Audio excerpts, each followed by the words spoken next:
Say welcome so much today to everyone that's listening live and anyone that's listening on tune in as well, on catch up. And I'm so delighted that you're all really interested to figure out how you can unite your multi-generational workforce and tune into the voices of some of the different generations that we have in our workforce. I am so delighted to have these two wonderful expert speakers with me today, Tim and Sophie, and I'll put up a little slide like this that will show you who we are, and I will get us kicked off with introducing ourselves. So Tim, thank you so much for joining us.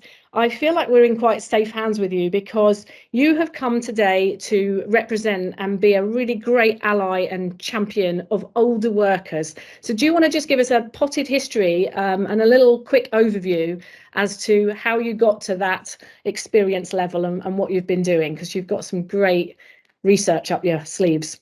Yeah, so I'm a consultant working in the whole area of employment and age, which has been an issue for some time, but clearly become more poignant probably after COVID. And I work with a range of organisations that kind of are looking at how to get older workers more embedded in the organisation, how they can attract them.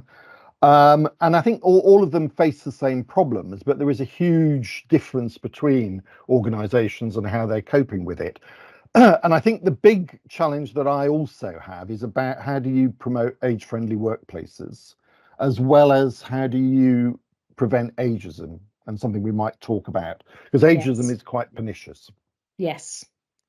We absolutely are going to talk about it, but yeah. Brilliant. And thank you so much for joining me today. And Sophie, you and your business Pollen are giving such a great voice to our younger generation and those that are just in their early careers. So do you want to tell us how you got to this position? I know you're very passionate too about this younger generation. I'm potentially the more risky guest. So I'm Sophie. I'm the founder of Pollen Careers. We are an entry-level careers platform, helping young job seekers with the resources, guidance and support that they need to succeed. We also try to place them into companies that think differently about how they recruit and retain young talent. We've ditched CVs from our hiring process, and we instead focus on basic skills competency and skills potential, but also behaviours, personality, personal qualities and strengths that mean that they would make a really lasting fit in an organisation. And we exist to champion these people.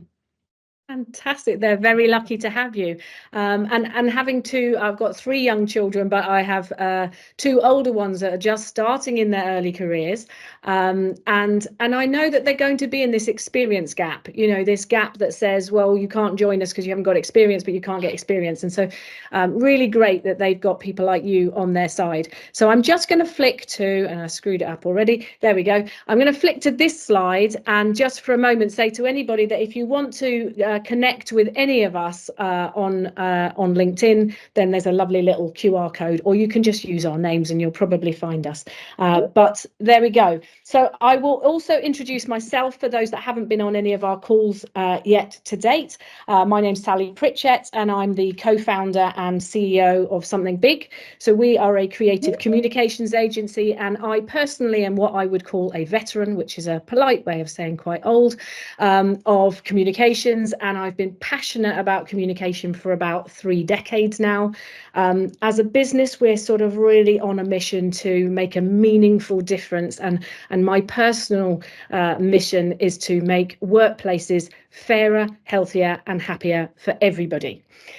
Which is a lovely segue into what we're talking about today, because unfortunately, the workplace is not fair and healthy and happy for everyone, and in particular when it comes to ages. So I think, Tim, you mentioned a minute ago, we will probably talk about ageism and work-related, age-related discrimination, which is actually the most common form of discrimination that we have in the workplace, and yet not really getting the media attention that so many other underrepresented groups are getting. And that's a problem in itself, but it's also a problem that's getting worse.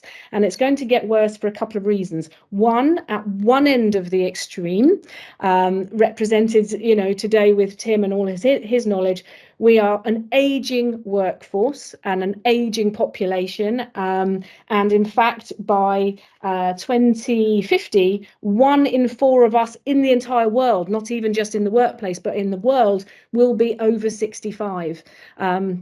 Here in the UK, and I know I have lots of my global colleagues on the call, but in the UK we're extending the pension age to 71, and this is going to be a challenge in the workplace. It depends on the kind of job role you might be having, but 71 is quite a difficult age to continue to be working in a frontline physical job. So I don't think it's going to get any easier at that end of the scale, and we are aging as a population. But at the other end of the scale, we're welcoming in Sophie's community and all of these wonderful Gen Zs into our workforce, and they're thought to be the most educated and diverse generation that we've seen to date. I had to use Encyclopedia Britannica, that's a UKism, but it would have been a whole set of dusty books that my parents would have paid for on the shelves if I wanted to find out information. And guess what? I didn't bother.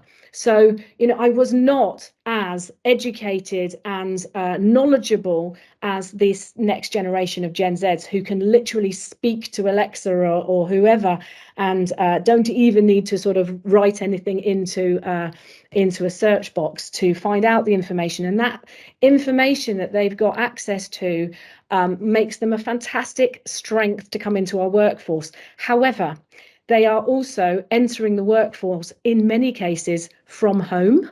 So they're not even entering the workplace, and we probably haven't really figured out yet how to give them access to all of this development that we had when we were in our early careers. And I don't want to take Sophie's piece, so I will shut up there, but I will say this is the two extremes, and we're straddling this kind of polarized generations and seeing 5 generations potentially now in the workplace at the same time. So on this call today, and I'm kind of conscious of time, we're 10 minutes in and I want to get on with it. We are not here to admire the problem.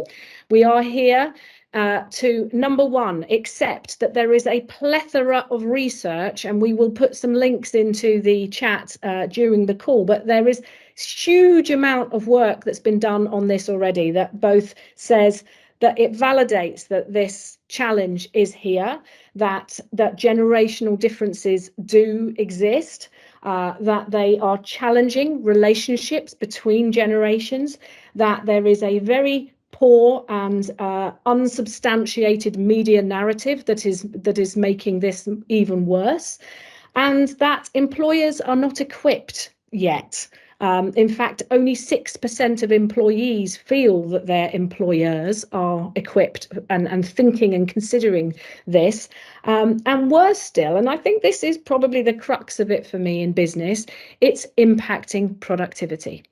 And that is actually important because our economy in every country around the world is steeped on businesses and productivity.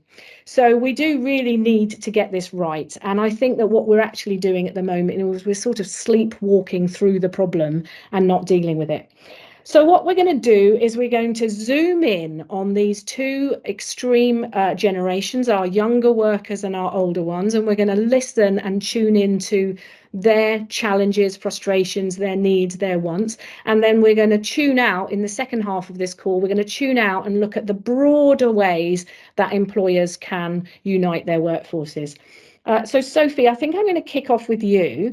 And I'm thinking, can you talk to us specifically about your generation? What are their frustrations and their challenges as they're joining the workforce? What's going on with them? So I think number one, their frustration is that they are stereotyped with the same policies, behaviours, or poor behaviours as some other people perceive them to have. Everybody's different. And I think their main frustration is that they're being perceived as one entity. I mean, there's millions of them, so how can they all be the same? There's common work, and they're not that they're exposed to these stereotypes as well. So common stereotypes that come up are that they're lazy, they have short attention spans, they're entitled.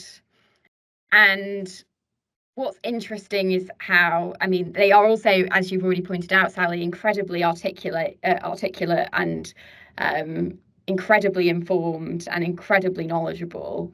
So it's no surprise that they've heard all of this before, or that they can fight against these stereotypes. I think because they have grown up in this digitized society, they are the first generation that have been digital natives since they were from a very, very young age. This has meant that they are phenomenal multitaskers. Yes, it gives them a short attention span, but it makes them phenomenal multitaskers. They can move from one thing to another very quickly. It also means that they are desperate to be productive. And I'm really pleased that you already brought up that word, productivity, because these people are the people to deliver on that. If you want something to be more productive, because they're such great multitaskers and because they're such great researchers, the ability to take initiative, be proactive, figure stuff out, they've got AI and information at their fingertips. They know how to use it. You set them a challenge and say, go and let's make this more productive. In fact, they're probably going to challenge you with that.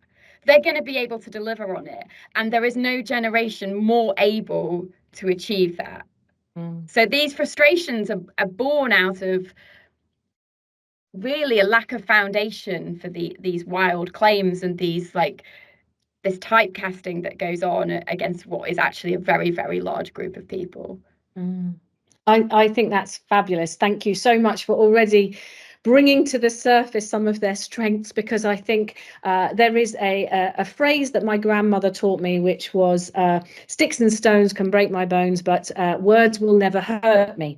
Now, as a communicating sort of expert, communications expert, that is totally wrong. Words do hurt. And the reason that they hurt is that what we're saying here is that this generation is walking into a workplace with a reputation that they haven't actually, it's not their fault. That they're literally just wanting to walk in and build their PR and their reputation in that organization when they join, but they've already got one for being, like you said, lazy, entitled. These are not fair words, are they? Yeah. So I think media narrative has a huge part to play. And I think organizations need to grab hold of that narrative within their organizations and say, hey, listen, these young people that are coming into our business, they are really productive. They can help us with research. They've really got great initiative. And we have to take control of that narrative for them, I think, with them as well. Fab, that was a really excellent thing. And before I move on to Tim, I just want to, I don't know if this is going to be possible, Sophie, but if they could ask employers for something, what do you think that magic wand would be? What would they ask employers to give them? You know what? I think it's the same thing that most people want. It's communication. I think that they feel that other generations are almost scared to work with them, as if they're some kind of alien species. And it's like, just talk to me. Just let me in. Let me have a voice. I've got ideas to bring to the table. Like, we can make this business really great. We can do great things. We can be more productive. We can work together in a better way. Just let me in. Let me have a voice. Let me communicate with me. And together we can do really great things. And I think that's because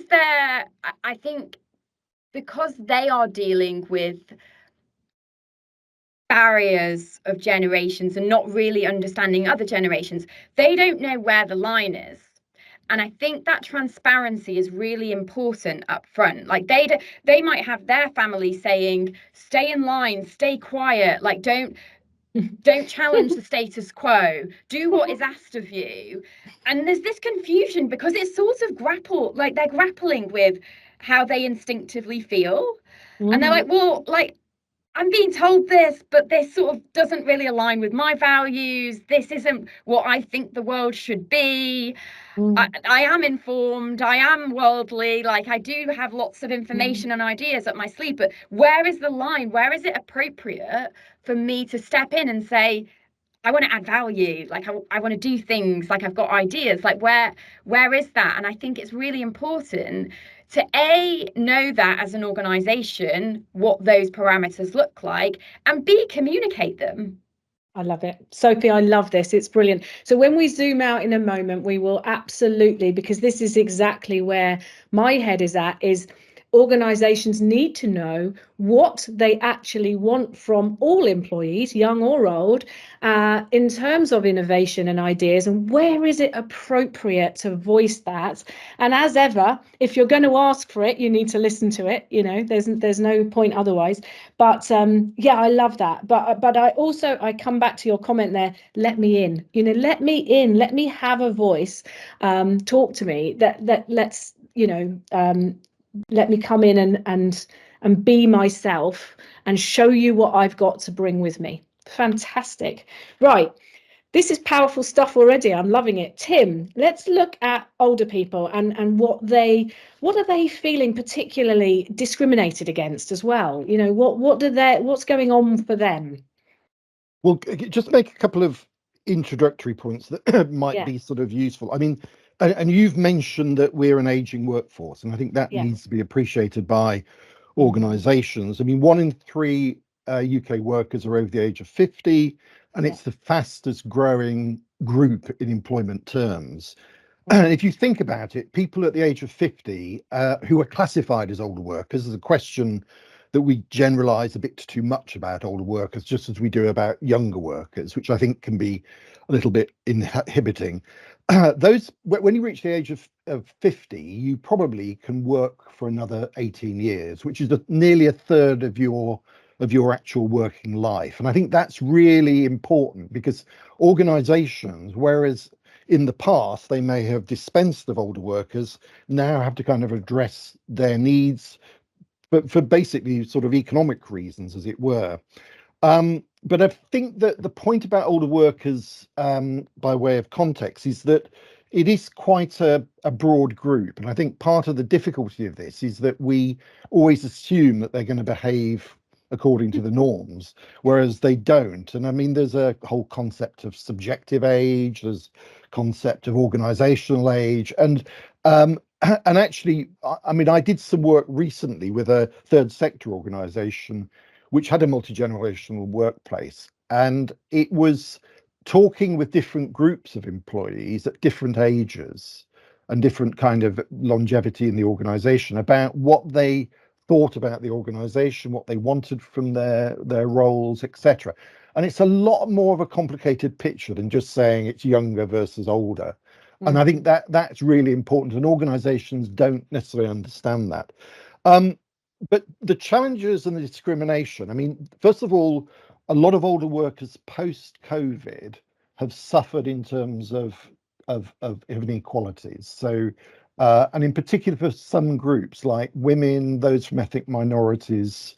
And if you're a black woman who's older and disabled, then you really have got a huge triple whammy, because you are discriminated. And I think that organizations don't necessarily understand that once you've left the labour market, it's quite difficult to get back into it. And there is a discrimination about, particularly in terms of recruitment, which is a real problem, which can be ageist. And I spoke recently with a headhunter in the financial services sector. And I think the other point I just want to make is that this varies between sectors. There are some sectors that are very, very difficult for older workers. Fintech, for example, some of the sort of IT and some kind of design type work perhaps is more tricky. And this headhunter in the financial services sector said that they were quite honest, that they kind of screen out older workers. And she used this phrase that was used in the organization, which is that over 50s are running out of runway. So the concept somehow that they can't necessarily lift off because they'll be in their 60s and therefore about to leave the organisation. But similar to what has been said earlier, I mean, there are misperceptions about older workers, that they're inflexible, resistant to change, lacking in digital and IT skills, which I think is over-egged quite a lot, overqualified, and also a notion that their kind of stage of their career is a decline one. You decline, as it were, and then you have a cliff edge where you leave work and you do other things. So there is a question about how you're treated in the organisation, and I think that relates to things like training. It's about listening to the needs. It's about advancement. It's about how you can create different careers than the traditional hierarchical one. I think that's a really important point, because we were talking just before we came on air, as it were, about what do you do when you're sort of older. Will you want to work 5 days a week? And the answer is probably not when you're older, but you want some meaningful contribution that you can make, which will give you the flexibility. So I think that's all really important. The big challenge for a lot of, I think, older workers is that there's a cultural fit issue in some organizations, where the organization's kind of projecting a particular image of what they want from their employees. And you've only got to look at materials, for example, for organizations. It doesn't necessarily depict older workers. And that cultural fit, I mean, in the US, I hope we haven't got anyone from Google on, but I mean, they did discriminate against older employees on a cultural fit issue. So I think that's something that needs to be looked at. So in terms of the asks, older workers want to be seen positively. They want to be seen to make a valid contribution in terms of work ethic, about absenteeism, which is low, experience, institutional knowledge, and probably something about contributing to younger workers. That kind of intergenerational exchange is a real key issue. But there's also something about recognizing needs, which is that at that age, above the age of 50, you may want to have, you've obviously got health issues, or you can have health issues, which is a real problem. There's caring responsibilities, and the watchword for a lot of older workers is that they want some degree of flexibility. Now, the difficulty is that a lot of organizations are quite rigid in terms of the way they create roles. So the need for flexibility is really important. The other issue, which I think we'll touch on a bit, I imagine, is about organizations being more aware of the age assumptions, both of younger employees and older employees within the organization. And there isn't that organizational conversation that occurs. And I think to be quite honest, a lot of organizations seem to be in a position where they know what the future is going to look like, because it will be a kind of older workforce, but they haven't kind of grappled with how they're going to deal with it, nor in terms of attracting older workers and also managing that intergenerational relationship. There's some good research which we'll put up by ProAge, which has been doing some work with different sectors, where there's a conundrum where they recognize problems, but they aren't addressing them. And in fact, the only issue they're probably starting to address is retention issues, but they're not looking at how you might attract in a future labour market. And I think that's a real problem. Final point about age discrimination, it is pretty pernicious. It's obviously direct discrimination kind of is more able to be tackled, but not indirect discrimination. And also there's an interesting phenomenon which I think exists, where people feel they internalize ageism. So they kind of often internalize some of the negative things that are said about them, as it were. And that is quite difficult to manage for a lot of older employees, because in a sense they don't necessarily always have that confidence if they're challenged by it. But I mean, the watchword really is about organizations needing to be much more au fait with the needs of different age groups, and to have a better conversation, and to be in a position where you've got flexibility in terms of how you cope with those different age group needs, as it were. Brilliant. Wow, this is powerful stuff, and there's so much there to unpack. I think the first thing I'm going to say is it's really obvious, and I'm sure it's obvious to everyone on the call, that there's a reputation here that you mentioned: inflexible, lack of IT skills, resistant to change, overqualified. You know, there's a reputational problem for older workers that, again, they've not asked for, just like Sophie's younger cohort. That, you know, they're battling against a stereotype that might not be true. You cannot wager those words at an entire generation or beyond. I think something that personally struck me when you were talking as well is this idea that everyone in this cohort is going to feel the same. I certainly have friends. I'm 53. I'm an older worker. Interestingly, when I had my third child at the age of 39, I was known as a geriatric mum. So there's a language here that says, you know, Sally, you are doing everything old. You are old. And so there's a narrative where I've certainly got some friends who are now reducing their working hours, going down to 4 days a week, you know, etc. I feel like I'm in my prime. I feel like I've never had as much flexibility in my own life as my own children have grown up a little bit.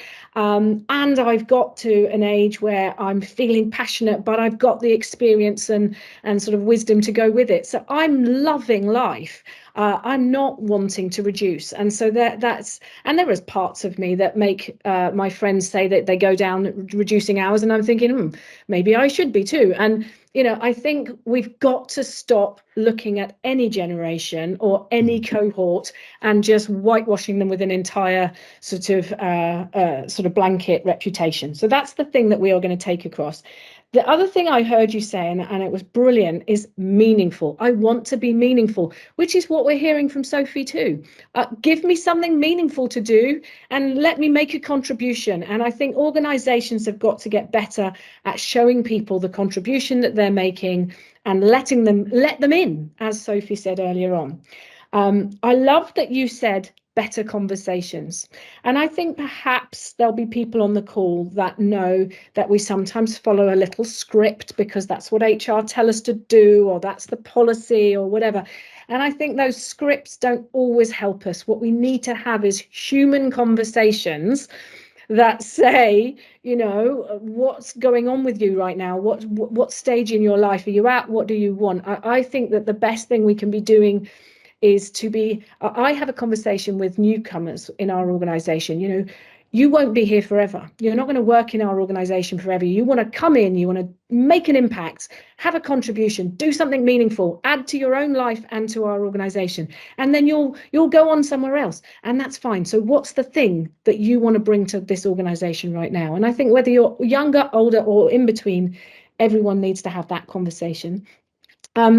Now, then we've got to talk about flexibility, because I'm sure, Sophie, you're going to say the same thing, that they want flexibility. We want flexibility in every walk of our lives and generations, because whether we're bringing up young children, whether we're going to the gym, whether we've got caring responsibilities, it doesn't really matter why, but we've got a life to lead outside of work. I've seen a wonderful new platform in the UK. I hope that there's other things globally that are going on, but there's one called Flexa, where instead of basically saying this is the kind of job role I'm looking for, you say this is the kind of flexibility life I want to have. Am I a parent? Am I have I got a hobby? Have I got pets? You know, am I a sustainability guru and want to be able to cycle to work, or whatever it might be? Do I want remote only? That sort of thing. So you come at it from the flexibility perspective, and then it says, oh, you'll like these companies. I love that. And I think, you know, flexibility we've got to build into everything. I also heard you say something, Tim, and I love this one, about cultural fit and image and something. And I thought I might give a little shout out to EasyJet here, because in the UK, EasyJet did something where they went overtly to recruit older workers, 50+ workers, for air stewards roles. And you said something, Tim, about image, and I think that's a really interesting one. It goes both ways, and this is a shout out also to all organisations, because if you've got a certain image that, you know, if you're going to be air stewarding, you've got to be sort of young and beautiful, well, then you're going to probably have to, as an employer, break that reputation and that stereotype and overtly go, no, we want a diverse set of people. And maybe people who are older workers actually have less constraints at home, possibly, and are ready to travel the world and have lots of experience. And so let's embrace that. I also heard you say that fintech and tech, for example, are places where maybe their older generations are finding it hard to break in. And it reminded me that earlier in the year, we did some work around gender in very male-dominated sectors. And I think if you are Google or you're a tech firm or whatever, and you are sort of struggling for a particular cohort, then you have to work harder. You don't just shrug your shoulders and go, oh, well, we're a very male-dominated industry, or we're a very young, funky Google, you know, tech firm. No, you say, in order to get diversity, we're going to have to work harder to get older workers or whatever it might be. So I've gone on a bit, but, you know, I think there's lots there to unpack. Okay, I want to get onto a topic that is obviously very close to my heart, which is communication, because I believe that communication sits at the crux of the very best in our world, and also the very worst. So I think when it's at its very best, and perhaps apt for all of us on this call, because 49% of the world are going to be voting this year, but, you know, at its best, communication wins elections. It builds relationships, it saves marriages, you know, it does all sorts of things. And critically, in the business world, it creates successful companies. So great communications helps productivity and helps organizations go well. Unfortunately, bad communication starts wars and erodes communication within the organizations and kills culture as well. And so we've got to get communication right. And yet we have a generational challenge here. And we can't avoid this, because this is a genuine challenge, which is that communication changes over time and we all have different preferences. I started my work career with Dear Sir, Madam memos that were physically printed and sent somewhere. I've been through the hi guys email sort of generation, if you like. And we're now in the sort of GIFing, Teams messaging type thing. So we can see that the etiquette of professional communication has evolved over time, and yet no one really talks about it. Nobody says, hey, this is how we communicate in this organization. This is what is acceptable or inappropriate.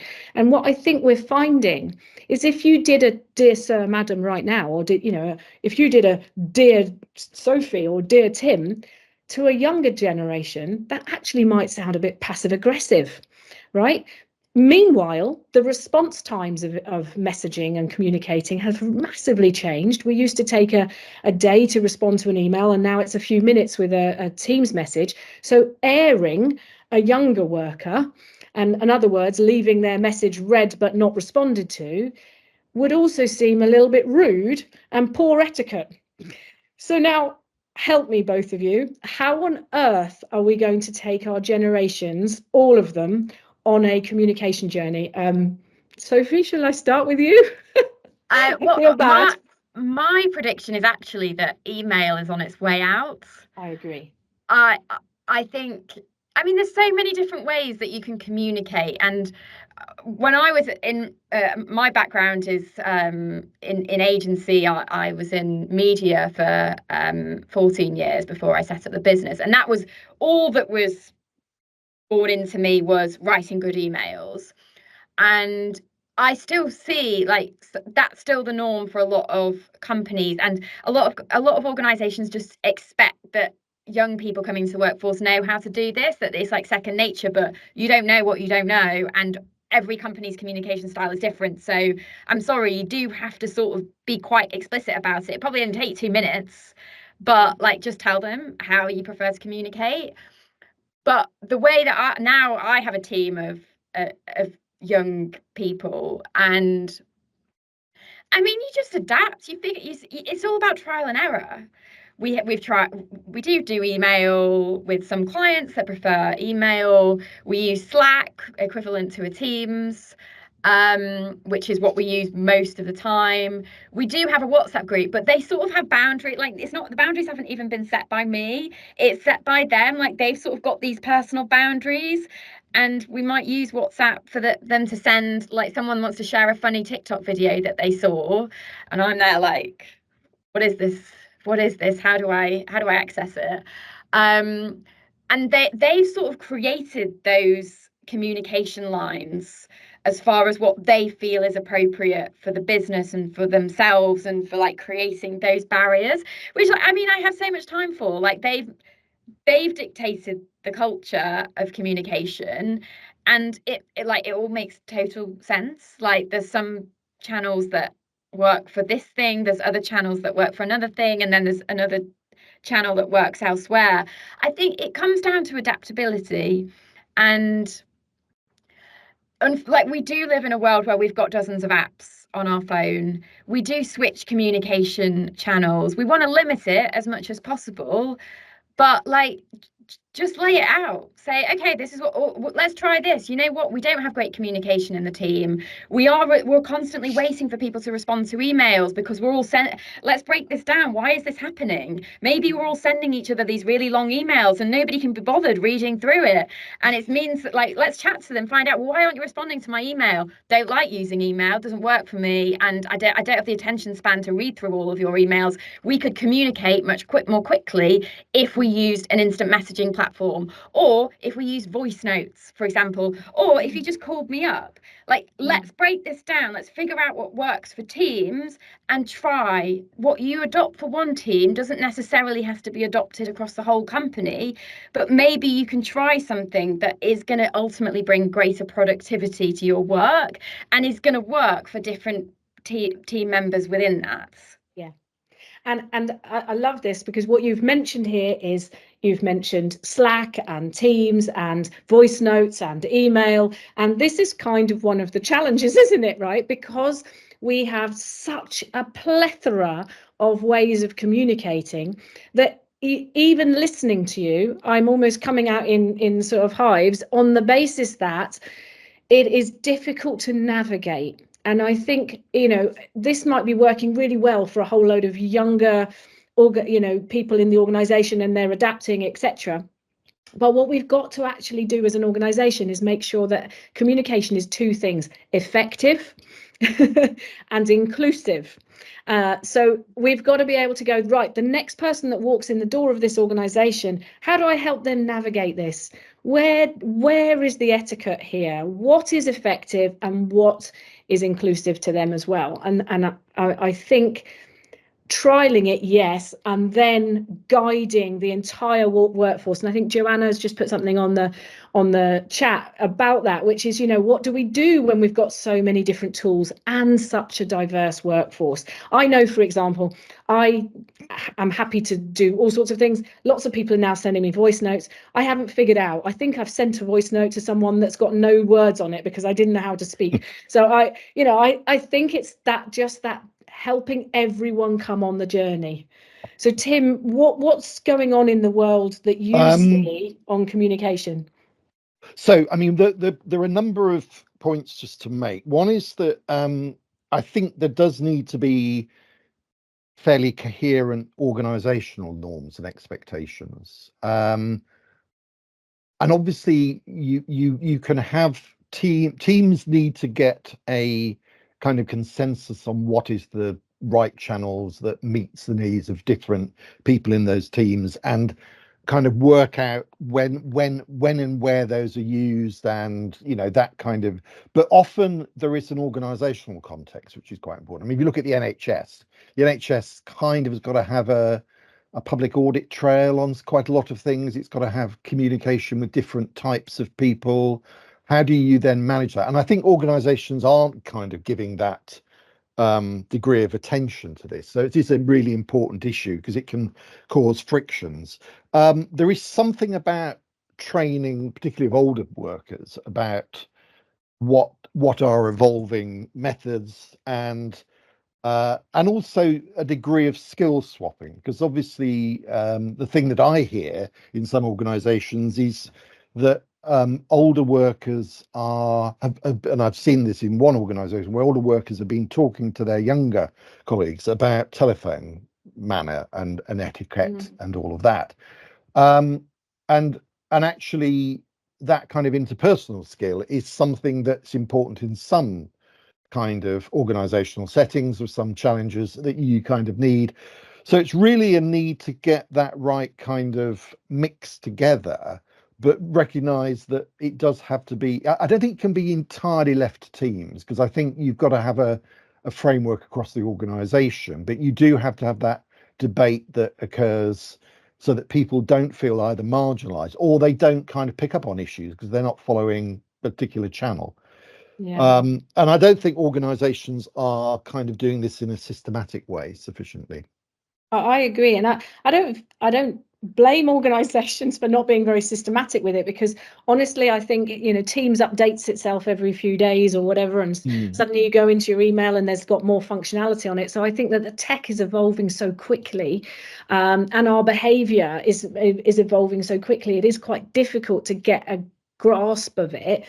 I think it's interesting you mentioned telephone manner, and obviously there's things like face-to-face meetings and things like that. So the art of communication, it's one of those things that people go, oh yeah, we all know how to do that, and then you're like, actually, communication has an art. There is an art to running an effective meeting. There's an art to writing an effective message to someone. And I think, you know, what looks really professional to one person, you know, might appear too lengthy, like, you know, Sophie's going, oh, I haven't got time to read all that. But then on the other hand, getting a series of sort of 5 half-written sentences in Teams that feels like you've got 5 messages when really you've just got a sort of half-written thoughts, those sorts of things are also really difficult. We've had to navigate for our team. Some of our team's channels got so noisy with lots and lots of opinions. We're creatives, so, you know, of course there are lots of opinions, but there was opinion without taking responsibility. So there was lots of feedback but no action and things like that. So, you know, there is an art to good communication. It has a point, it has a call to action, etc. So perhaps we aren't guiding our organizations effectively through what communication looks like when it's effective and inclusive. And I say inclusive as well, because I think there's language here that is changing, you know, through the generations. Things are genuinely meaning different things. I had a hilarious conversation that went on for way too long, about 10 minutes, between my parents and my children. We were all talking about the word tank top, and it turns out that the word tank top means something completely different now than it did a generation ago. But there are so many words that genuinely mean something different. So I think I think communication needs to be grabbed and guided. It's a really good opportunity. Like younger workers are so adaptable that it's a really good opportunity for them to learn. I often say to my team and for other people in our community that we help, adapt your communication style. And like, if there is no one size fits all, and if anybody tells you that, like, it's wrong. Like, you can be authentic in your communication style and adapt it according to the audience. For job seekers that we help, for example, they'll be like, well, how do I write an email to an employer?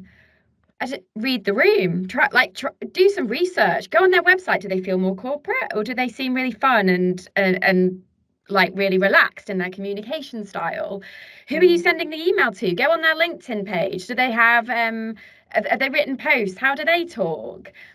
It's more about who's on the receiving end as to how you communicate. And when we deal with employers that we work with, if they are used to sending long emails, that's how we respond back. If they're picking up the phone and calling us, that's what I'm encouraging the team to do. It's like, yes, they appreciate you picking up the phone, so go and do that. It means that they're learning, they're playing to their strengths, because you know what, they'll give it a go. They are adaptable, and that it sort of works for different communication styles that exist across multiple generations. So there's a great opportunity here.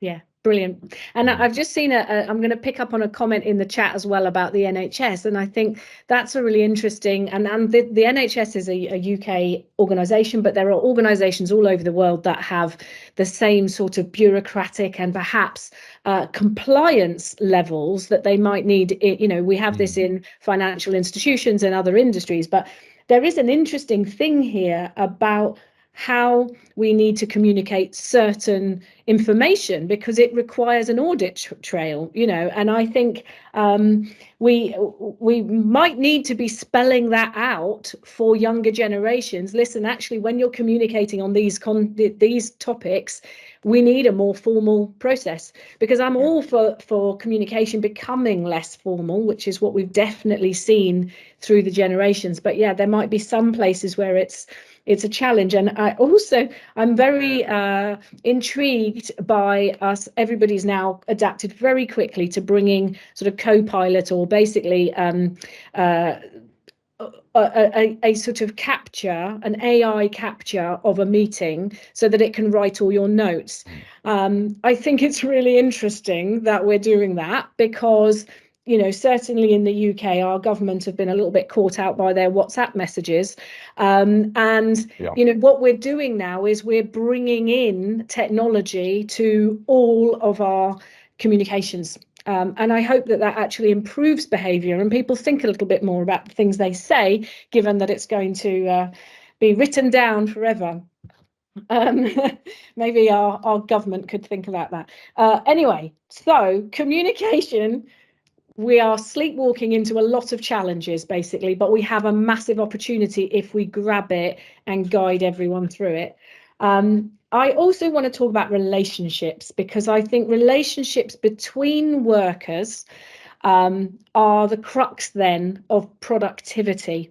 And if we want a workforce that is happy and, you know, working well together, given that they might have different ways of working, we probably just need to just capture what, given that we talked about the reputation, you know, one lot is going, well, apparently I'm lazy and, you know, all these sorts of things. And the other one is apparently I'm really resistant to change and inflexible. You know, that's what's walking into a room or a relationship. How, if we could just sum up with one thing, and I'm conscious of time, but if we could sum up with one thing on either generation, what could we do to sort of help across the generations? Tim, should we go with you first? Well, I mean, one, it's a sort of general theme, but I mean, is that organizations need to do a lot more kind of talking with their kind of generations, hearing about what the issues are for them, and a fairly honest account of what they see as the impediments. And that's important, because I don't think organizations do that. I mean, you know, your staff satisfaction survey isn't quite the same as kind of an age assumption audit, but it is really important that they start to look at that. I mean, amongst older workers, there's this great phenomenon of what they call the career MOT, which is designed to kind of have a conversation in a structured way with your over 50 employee about what they might want to do in terms of career, what they find challenging, what they want guidance on, etc., etc. But the whole concept of it being an MOT is the wrong image, because an MOT is basically whether your car is going to be roadworthy in the future. It's not kind of the right sort of phrase, as it were. But I think there is something about how you do that structured discussions with different age groups, and how you actually understand those, and also have metrics on that as well. And I don't think organizations do that, as indeed I don't think they have a conversation about age. I mean, there's a few that I've come across that have tried intergenerational quizzes and things like that, which are there to kind of show what different issues are. But it's kind of, it comes down to how this gets onto the organizational agenda, and whether it is kind of owned at the senior level, or whether it's just regarded as a whim of HR that they might be interested in this as a particular challenge. So I'm definitely taking from this structure. This is something we cannot sleepwalk into, and also ownership and accountability. If this is going to be owned only by diversity and inclusion in HR teams, that's not going to cut it. We need to take this to another level. Sophie, what are your thoughts? So mine might be a little bit controversial. I see a major issue with hierarchy. I feel like hierarchy is something that's been ingrained in company cultures for a really long time, and the companies that I see do really well from a cultural perspective and from a multi-generational perspective are those that have just scrapped the hierarchy. They have flatter structures, everybody sits in the same room, everybody collaborates, everybody talks to each other. It doesn't matter your age, doesn't matter what your position is. This is about an inclusive workforce. And I think once you break down that hierarchy and bring in those structures or processes to make sure that every voice is heard and that those conversations are happening and that communication is effective among the team, these people will realize actually we're pretty similar. We share the same values. We're all working towards the same goal. We all want meaningful employment. And I'm really pleased that that came up earlier among older generations, because that's the number one thing that younger generations want as well. And if we can remove all of those blockers to establish that common meaningful goal, actually maybe we'll realize we're all a lot more like-minded than we thought to begin with. I love that. And I think a really easy way for organizations to start what you're talking about, because I know that when you've got hundreds of thousands of employees there, it needs some order and some uniform, and there needs some structure, and I get that. But I think where we can work really cleverly is when we've got topics like, for example, sustainability or diversity and inclusion, or whatever we want to, well-being as an example, flexibility. There are places in our organizations where we can have conversations, really important, meaningful conversations, and we can bring a diversity of seniority, of age generations, of all sorts of diversity communities, and bring people together on a common topic, because that is when we have this beautiful relationship where we realize it doesn't matter who we are, we're all human and we all have the same goal. Everyone wants to save the planet for the future, right? We might all have very different perspectives. We've just been sharing some great content on that. In fact, Charlie, feel free to put that in the chat. But around the different perspectives that everybody has at different generations around sustainability. They might use different language, they might have different perspectives, but they all want the same thing. So I think perhaps as we sum up, because I have 5 minutes to go and I promised you that we would finish on time, we're going to finish up with a couple of words. Meaningful. That's a really important one. Everyone wants to make a meaningful contribution. Commonalities is another one. We have to look for the commonalities. And I think the other thing that we're probably all talking about today is we have to ditch the reputations and the stereotypes and the negative narratives that are not helping us. And we have to guide our organizations through a better awareness and a better education. We cannot lump whole generations under one banner. And can I just sort of interject and say that that generational wars sell books and sell consultancy, and I think that's a real problem, because it kind of overestimates the differences. And actually, if you read some of those consultancy blogs or prognoses, you actually kind of will think that there's fights in the corridor or fights online, which doesn't happen. And that kind of sense of commonality, which I think is a nice phrase, is something that organizations need to nurture, which what they don't want to do is to kind of be listening to that kind of that divisive kind of messages that are coming in, where you are deliberately sort of looking for things that are going to be very, very different. Yes, you've got to accept there will be differences, but not that make them divisive. Yeah, I think that's great. So this is being created by media and booksellers because it's selling headlines, it's clickbait. So we have to overcome that in our organizations and also understand the impact it's having. So I'm going to do a huge thank you so much to Tim and Sophie. Thank you so much for joining us. And